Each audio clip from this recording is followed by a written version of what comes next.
वो तो दूसरी पार्टियों के भेजे हुए आदमी हैं, वो कांग्रेस के भेजे हुए 5-10 को देख के, बाकी पैसों के दिहाड़िए वाले आदमी है जो आके कहते हैं। कोई ये सारे किसान कोई चर्चा ही नहीं कर रहा। तो कांग्रेस को दावों की जरूरत नहीं, अभी दवा की जरूरत है। आईसीयू में है, उसको कौन सा डॉक्टर मिलेगा, कैसी उसकी ट्रीटमेंट हो पाएगी नहीं हो पाएगी।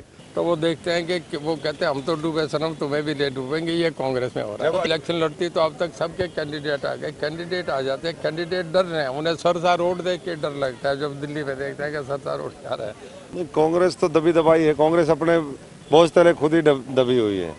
सारे के सारे इकट्ठे हो गए। तो आप ये देखो ना कांग्रेस में कितना के हुड्डा को छोड़ के सारा ग्रुप एक तरफ इकट्ठा हो रहा है कि उसी को हराने के। तो हमें हराने की जरूरत नहीं, कांग्रेस को कांग्रेस ही हरा रही है। क्या आप क्लास 10th का एग्जाम दे चुके हैं और क्लास 11th में साइंस के अच्छे विकल्प को खोज रहे हैं?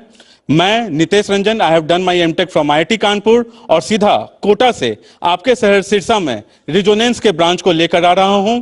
रिजोनेंस यहां पर 2 जगह पर ऑपरेट होने वाली है, एक खेड़का और दूसरा आपके शहर के बस स्टैंड के बिल्कुल समीप। यहां हमारे टॉप फैकल्टीज जो पूरे ऑल ओवर इंडिया से अच्छे अच्छे एक्सपीरियंसेस लेकर आ रहे हैं। 1 अप्रैल से जो हमारी बैच शुरू होने जा रही है, आखिर ये बैच में इनरोल कैसे करवाएंगे, नीचे दिए गए नंबर पे आप संपर्क करें। आप दोनों का इलेक्शन आप सुबह से साथ आपने देखा है ना धमाका।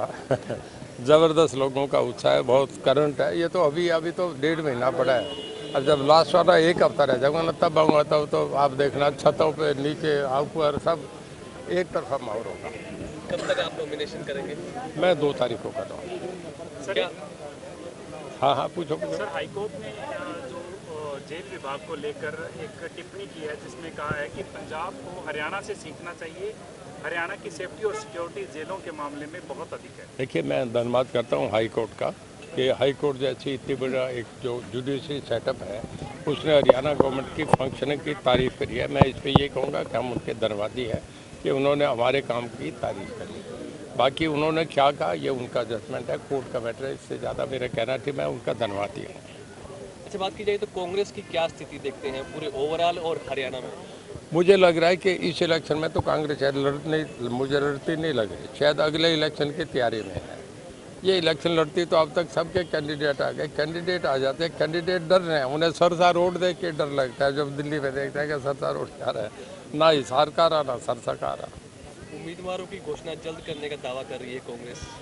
दावा तो बहुत दिन से करे, हमसे पहले करने का कर रहे थे, अब तो हुआ नहीं। हमने तो आधा इलेक्शन देख लिया, आपने देखना है सुबह से शाम तक कितना बढ़िया माहौल बना हुआ, कितना लोगों में जोश है। एक आदमी भी खड़ा होकर उल्टा नहीं बोल रहा, सब कह रहे हैं पूरी भीड़ खड़ी हो जाती है। नहीं, किसी के कहने से रुकते ही नहीं लोग। तो आपका क्या दावा है हिसार लोकसभा सीट्स को लेकर? हिसार बहुत बड़े मार्जिन से, हिसार नहीं सिरसा, हम दोनों सीट लाखों वोटों से जीतेंगे। सर, अभी गाबा पैलेस में रानिया में एक प्रोग्राम था, उसमें कुछ किसान थे जिन्होंने काले झंडे दिखाए। उनका ये कहना था कि हमने बात करनी चाहिए थी चौधरी साहब से, जो बात नहीं करनी थी, इसीलिए हमने इनका विरोध प्रदर्शन किया। अब यहाँ जो बैठे थे ये सब किसान है ना, ये गाँव में किसानों का ना, एक भी ये बात नहीं करा। देखिए, एक्ट आया था, एक्ट वापस हो गया, मोदी साहब ने वापस दे दिया, आंदोलन खत्म हो गया। जब आंदोलन था तो लोग दूध भी भेज रहे थे, घी भी भेज रहे थे, ट्रालियाँ गेहूँ की जा रही थी, लोग भी यहाँ से इकट्ठे होकर जा रहे थे। एक भी आदमी नहीं जा रहा। वो तो दूसरी पार्टियों के भेजे हुए आदमी हैं, वो कांग्रेस के भेजे हुए 5-10 को देख के, बाकी पैसों के दिहाड़िए वाले आदमी है जो आके कहते हैं। कोई ये सारे किसान कोई चर्चा ही नहीं कर रहा। अशोक तंवर जी की भी रिश्तेदारी हिसार में है, कितनी मदद आपको मिल पाएगी वहाँ? किनकी? अशोक तंवर। देखिए, इनका सब जगह बसार है, पार्टी के प्रेसिडेंट रहे हैं पहले, उनका अपना एक पूरा गठबंधन है, पूरा इंफ्रास्ट्रक्चर है, इनका हर जगह प्रभाव है। रोहतक में भी है, हिसार में भी है, यहाँ भी है, दाएं बाएं सब जगह रहा है। अब मेरा हर जगह है, मैं जहाँ भी जाऊँगा वोट तो 1000-2000 बदलता हूँ ना, तो इनका भी एक अपना बड़ा फेस है। तो अभी चौधरी साहब ने बताया, बाकी पूरा सिरसा में आप देख ही रहे हो। चौधरी साहब ने भी कहा, आपने कहा कि कांग्रेस दावा कर रही है, तो कांग्रेस को दावों की जरूरत नहीं, अभी दवा की जरूरत है। आईसीयू में है, उसको कौन सा डॉक्टर मिलेगा, कैसी उसकी ट्रीटमेंट हो पाएगी नहीं हो पाएगी, वो तो समय बताएगा। और दूसरा, चौधरी साहब ने कहा कि ये जो दिल्ली से जो रोहतक होते हुए जो हाईवे आता है हिसार सिरसा की तरफ, इस पर चढ़ने की हिम्मत नहीं पड़ रही किसी की।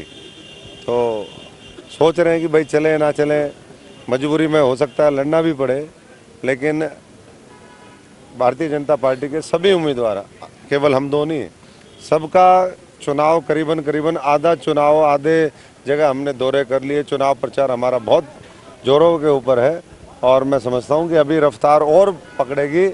हमारा लक्ष्य है कि एक एक वोटर तक हम पहुँच जाएं चुनाव तक जिस दिन वो, तो पार्टी चाहे हम पहुँचे, चाहे पार्टी का कोई नेता पहुँचे, कार्यकर्ता पहुँचे, लेकिन हम हर वोटर तक पहुँचेंगे और उनको विकसित भारत के मोदी जी के दृढ़ संकल्प के साथ जो उन्होंने कल घोषणा पत्र में बातें कही हैं, उसके लिए हम वोट की अपील करेंगे।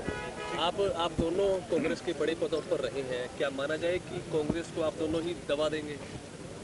नहीं, कांग्रेस तो दबी दबाई है। कांग्रेस अपने बोझ तले खुद ही दबी हुई है, उसको किसी के और की आवश्यकता नहीं है।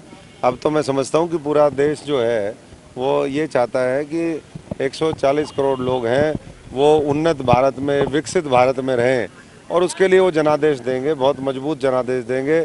400 पार 4 जून को वो निश्चित तौर पर होंगी। हम अपनी अपनी जो जिम्मेदारियां हैं उसको 25 तारीख तक अच्छे से निभाने का काम करें।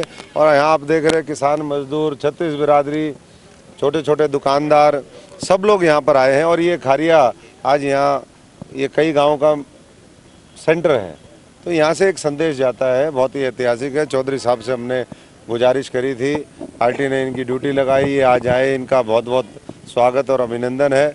और एक बार और हम इनको कम से कम और बुलाएंगे जिस दिन माननीय मुख्यमंत्री जी की रैली होगी, मनोहर लाल जी की रैली होगी या कोई और बड़ा कार्यक्रम होगा, या जब भी इनको लगे कि यहाँ आवश्यकता है तो एक दूसरे को सब पूरी ताकत देंगे। बीच में वीरेंद्र सिंह की ज्वाइनिंग हो रही थी, 4 दिन पहले हुआ है शायद, खड़गे साहब ने करवाई। उस वक़्त भूपेंद्र सिंह हुड्डा नहीं थे, उदयभान जी नहीं थे। सबसे अगर वहाँ के कांग्रेस का जनाधार वाला नेता है तो भूपेंद्र सिंह हुड्डा है। दोनों वहाँ गैरहाजिर थे। सब कांग्रेस के विकेट गिर गए। अब एक विकेट हुड्डा साहब कर रहे हैं, उसके गिराने के लिए कितने लोग इकट्ठे हो रहे थे वहाँ। अब देख रहे हैं कि वीरेंद्र सिंह जी ने जब ज्वाइनिंग करी तो रणदीप सुरजेवाला वहाँ थे, किरण चौधरी वहाँ थे, आपका कैप्टन अजय वहाँ थे और आपका क्या कहते हैं बाकी शैलजा वहाँ थी। सारे के सारे इकट्ठे हो गए। तो आप ये देखो ना कांग्रेस में कितना है कि हुड्डा को छोड़ के सारा ग्रुप एक तरफ इकट्ठा हो रहा है कि उसी को हराने के, तो हमें हराने की जरूरत नहीं, कांग्रेस को कांग्रेस ही हरा रही है।